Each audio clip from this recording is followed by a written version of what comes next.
CTV News with Carlyle Fiset. Good evening. Thanks for joining us. St. Joseph's healthcare officials made a series of independent reviews public today looking into their animal research practices. The findings indicate no animal care standards were violated in their experiments involving dogs. However, animal rights advocates say those reviews missed the larger ethical questions raised. Rita Ismail reports. A special assessment into dog-based cardiac research at St. Joseph's Healthcare in London has cleared the program of animal welfare breaches. The review found that our animal research is compliant with all ethical, professional, and regulatory standards.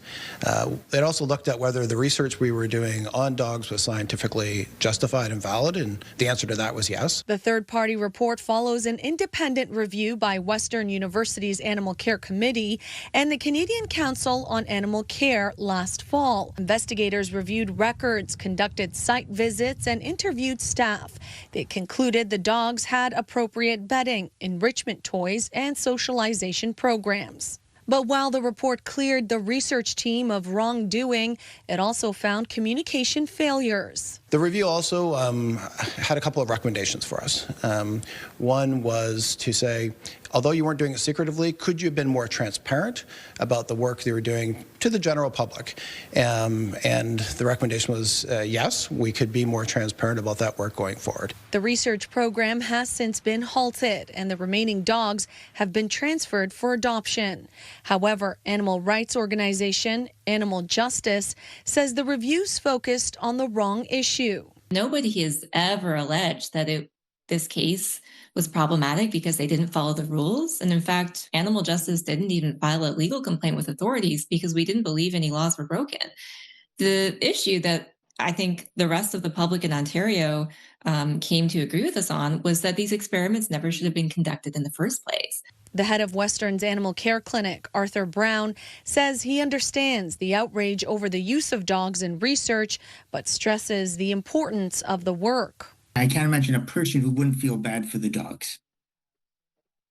But at the same point, you have to also recognize that stopping the research also has the ethical consequence of perhaps slowing down the research and thereby increasing human suffering. Proposed provincial legislation is now being discussed that would ban certain experiments on dogs and cats.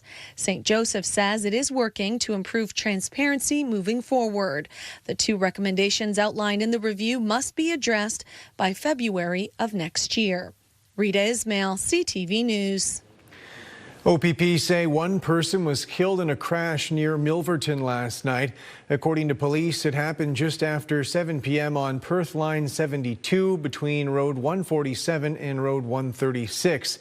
They say a 19-year-old woman from Atwood was pronounced dead at the scene, and two others were taken to hospital with non-life-threatening injuries. A local parent is sharing her concern after her son was among several kids tossed around a school bus yesterday when it crashed into a ditch. About 40 elementary students were on board, raising questions for parents about safety protocols. Jerry Dewan reports.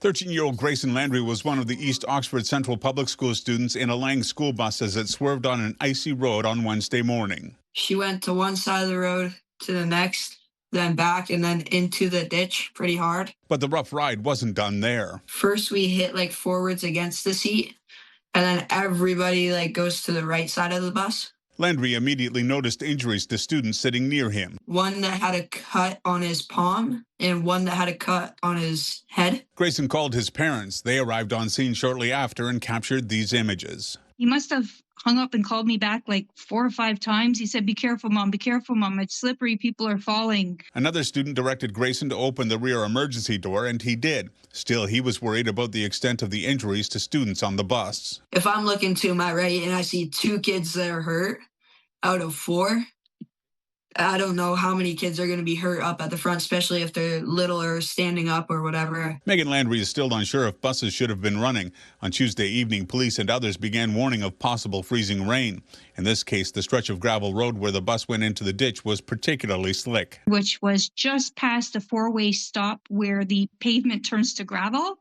and it was just an ice rink out there. The Landrys say they're hoping to have a discussion with officials from Langs about this incident and about how decisions are made when it comes to driving in extreme weather. Maybe there'd be some more criteria in place for, in particular, the rural routes in the country roads that they're assessed prior to the buses being dispatched in the morning, just so everybody's kept safe. My Big Yellow Bus is a non-profit transportation consortium for the London District Catholic School Board and the Thames Valley District School Board.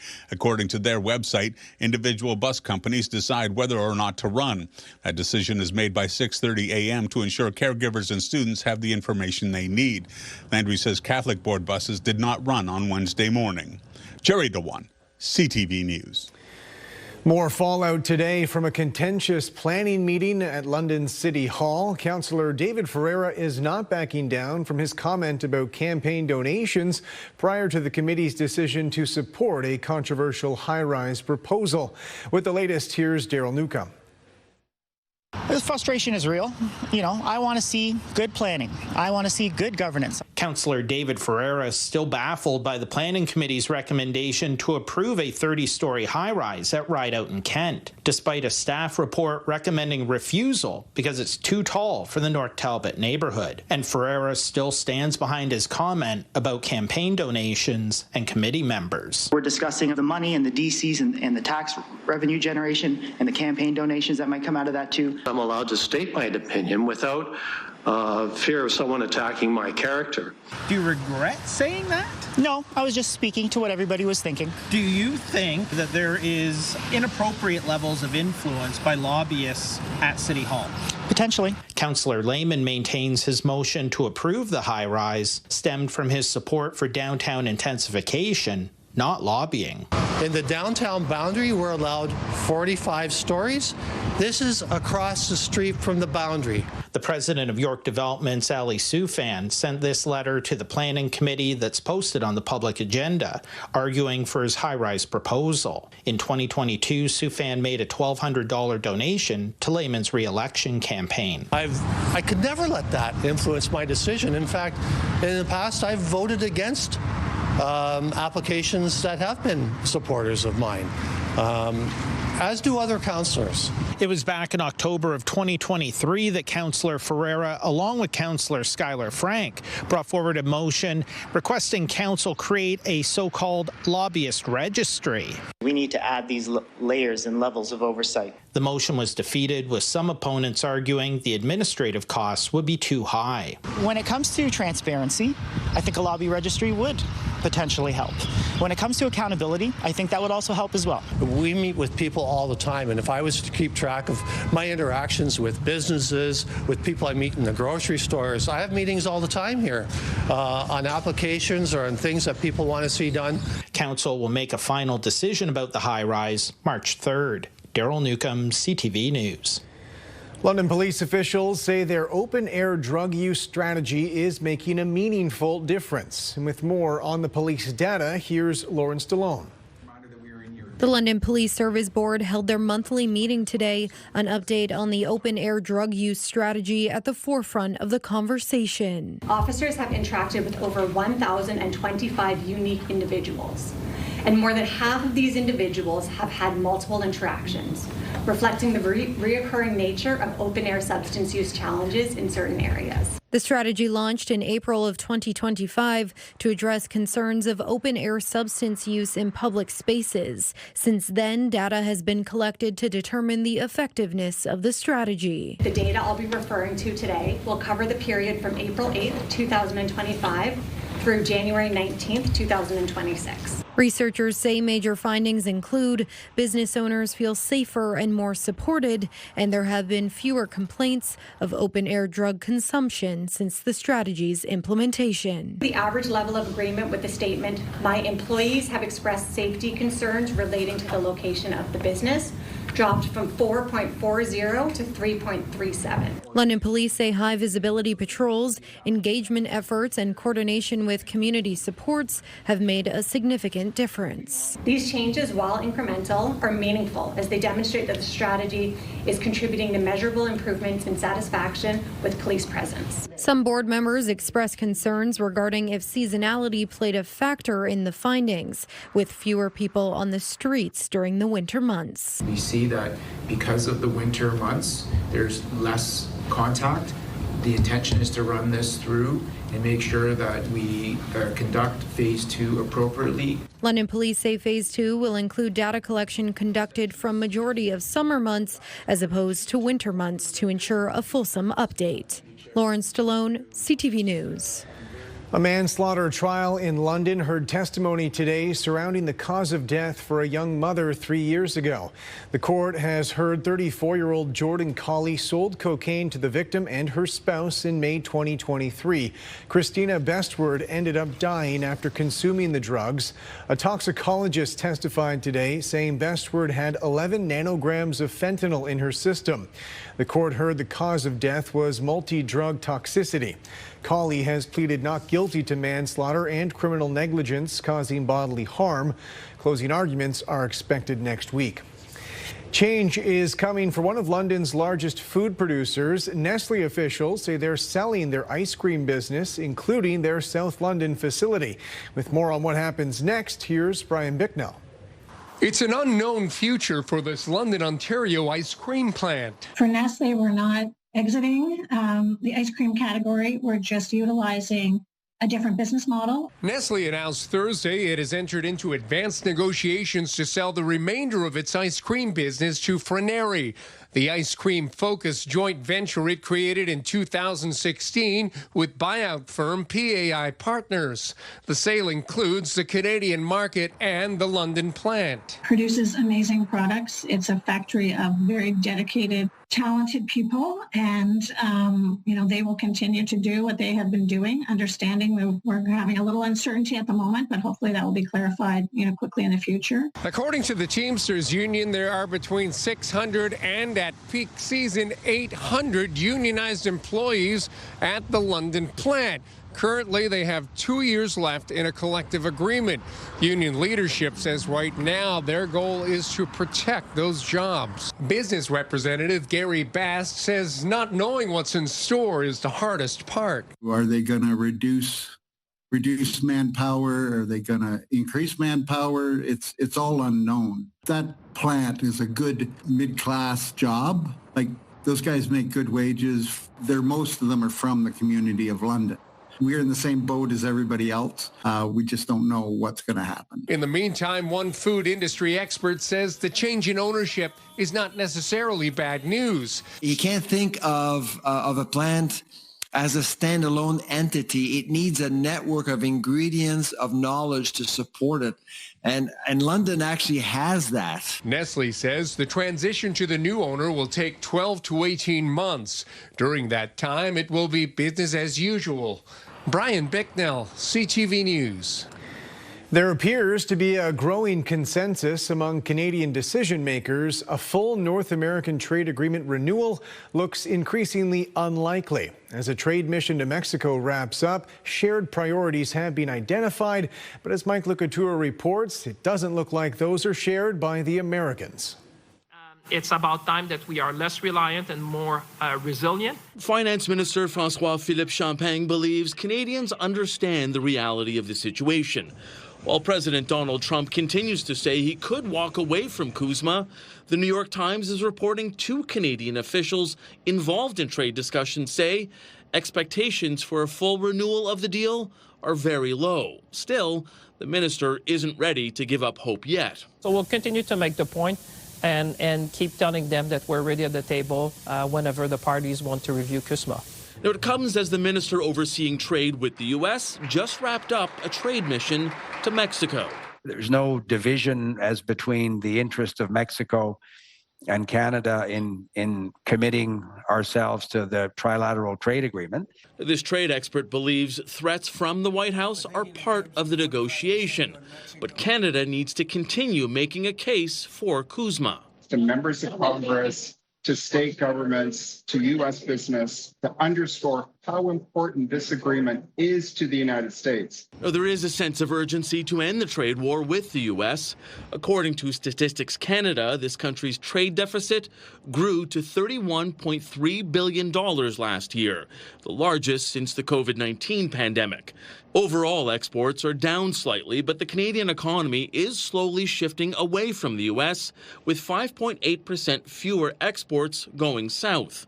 And exports to countries excluding the U.S. rose by 17.2% in 2025. We have what the world wants, whether it's come from critical mineral, from energy, from natural resources. The finance minister adds while Canada wants to work with the U.S., there are other trading opportunities out there. Mike Lecouteur, CTV News, Ottawa.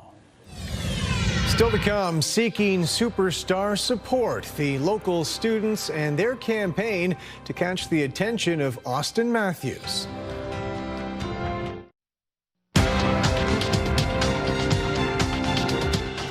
Canada's main stock index was up as the price of oil climbed. The TSX gained 205 points. In New York, the Dow fell 267. The Nasdaq dropped 71.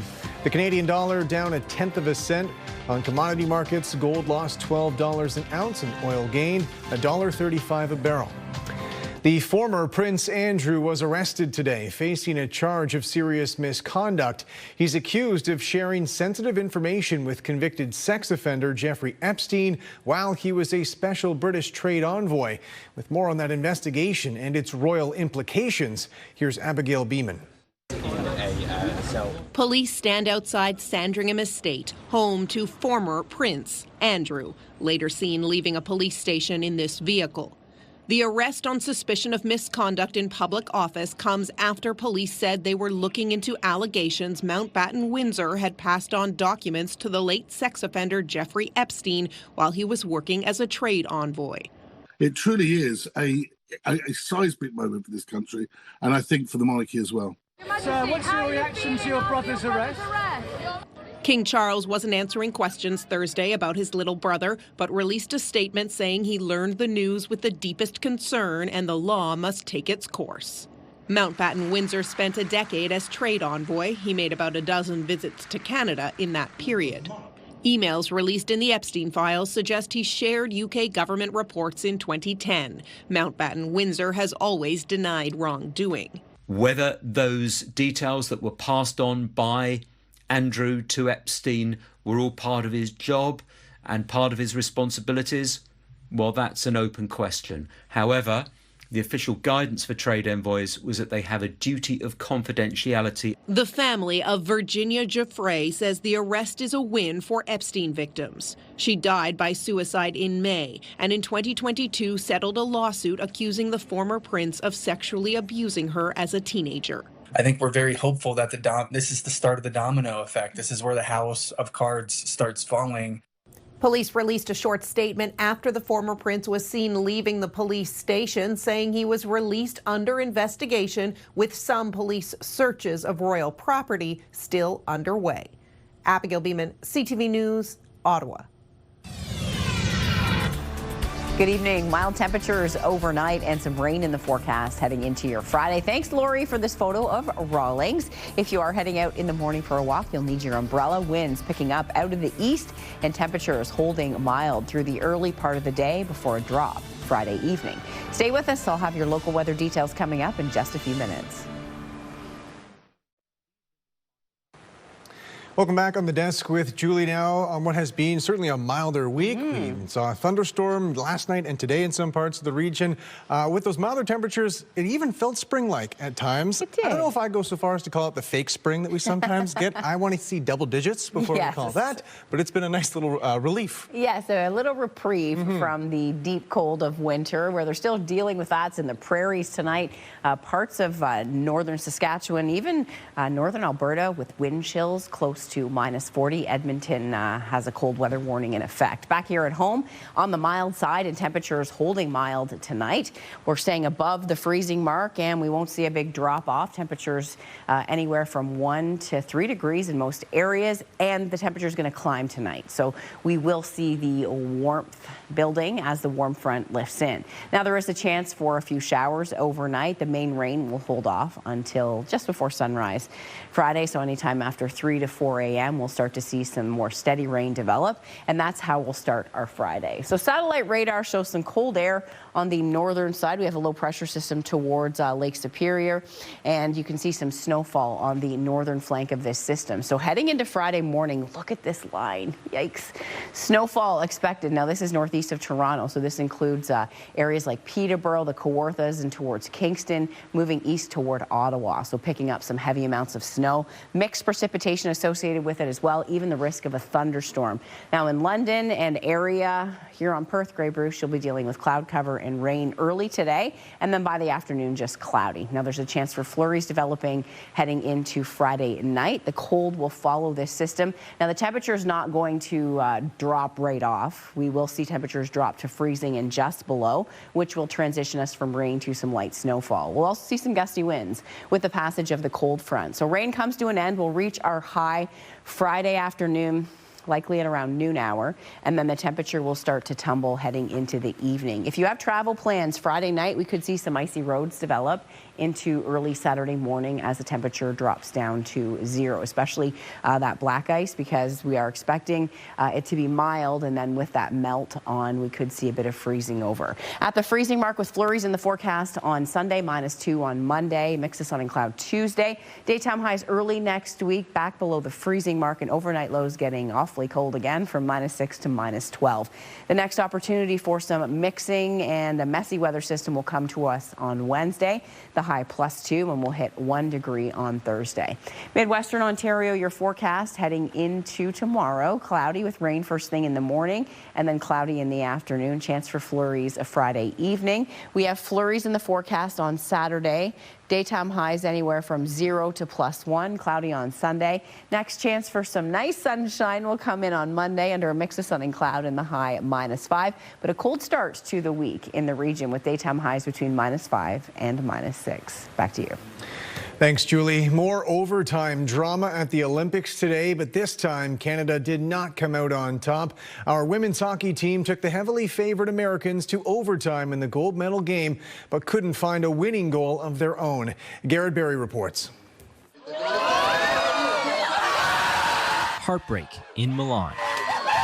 And what can you even say? Words cannot express the disappointment, but super proud overall of the Canadian girls. This crowd at the unofficial Canadian hangout, the Blues Canal in Milan, cheered and clapped and sat on the edge of their seat, but it wasn't enough to power an underdog Canadian team into a gold medal victory. They picked a few older players that we left a few good, quick girls back in Canada, and I think that kind of bit us in the end. Canada led early in the second period, but the USA tied the game at 1 apiece with just 2 minutes left. We thought we were going to win, then they pulled the goalie, and then they got us a goal, and it was so sad. And then claimed the podium with an overtime winner. I don't know how you wouldn't be shell-shocked. Like, the ladies played well.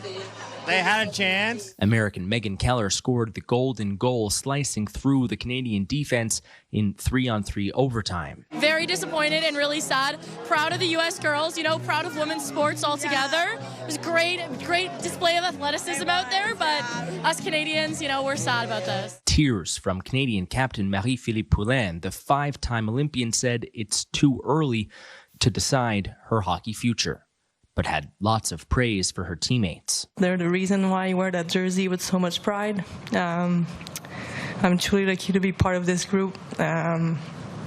This one hurts.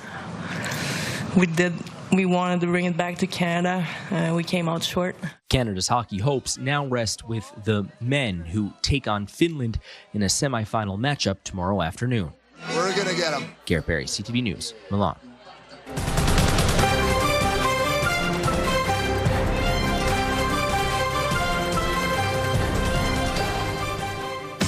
Tonight's Slopes Report is brought to you by Buller Mountain. It has been a week of mild temperatures and rain moving through, but don't pack away the skis just yet thanks to a solid snow base and grooming. Skiing continues across the region. At Buller Mountain, no new snow, but all 15 runs are open and machine groomed. All 4 lifts are turning for skiing and snowboarding. Great local conditions despite the thaw. At Blue Mountain, they picked up 18 centimeters of fresh snow. All 43 runs are open with machine groomed conditions and fresh powder mixed in. At Horseshoe Resort, they scored 20 centimeters of new snow, machine groom conditions on 24 of 27 runs. The cross-country ski season is on pause in the area. Cross-country at Pinery is poor. Circle R Ranch is closed due to softening snowpack and rain. You can still get your tubing fix at River Valley and St. Mary's. 2 hills, 3 runs on each under the lights Friday night and a solid 60-centimeter base. Still lots of winter fun out there. Finally tonight, elementary students in Bruce County are reaching out to one of the biggest names in hockey, sharing a message of teamwork and community. With more on their campaign and what they hope to accomplish, here's Scott Miller.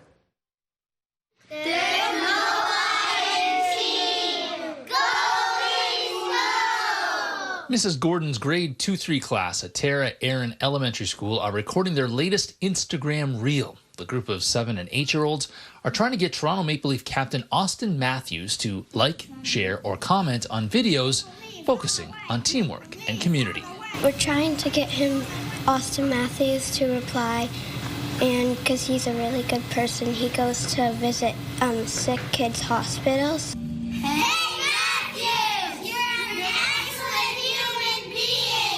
Mrs. Gordon's class plans on making 34 videos in honor of his jersey number to try and get Matthews' attention. They're currently on reel number 25. Because he does a lot of good things for his community. We're doing it because Austin Matthews is a great person, and he helps out his community. Last October, as part of a national project about food insecurity, Mrs. Gordon's class collected food for the Tara and Area Food Bank. For their efforts, the class got their very own highway billboard promoting food donations for the less fortunate. That led to a Giving Loonie project where kids were expected to do something good and kind with a loonie over the Christmas holidays. And in January, the Austin Matthews project began, reaching out to the Maple Leaf Star to try and spread their message of teamwork even further. Just getting the message across that one person can make a difference, but when many people come together, we can make big things happen. Give me an M.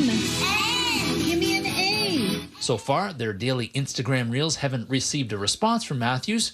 He is kind of busy in Italy right now, but Mrs. Gordon's students hope after the Olympics, Matthews might just drop them a virtual thumbs up. It would mean a lot to us. It would be really awesome. We believe in teamwork. In Tara, Scott Miller, CTV News.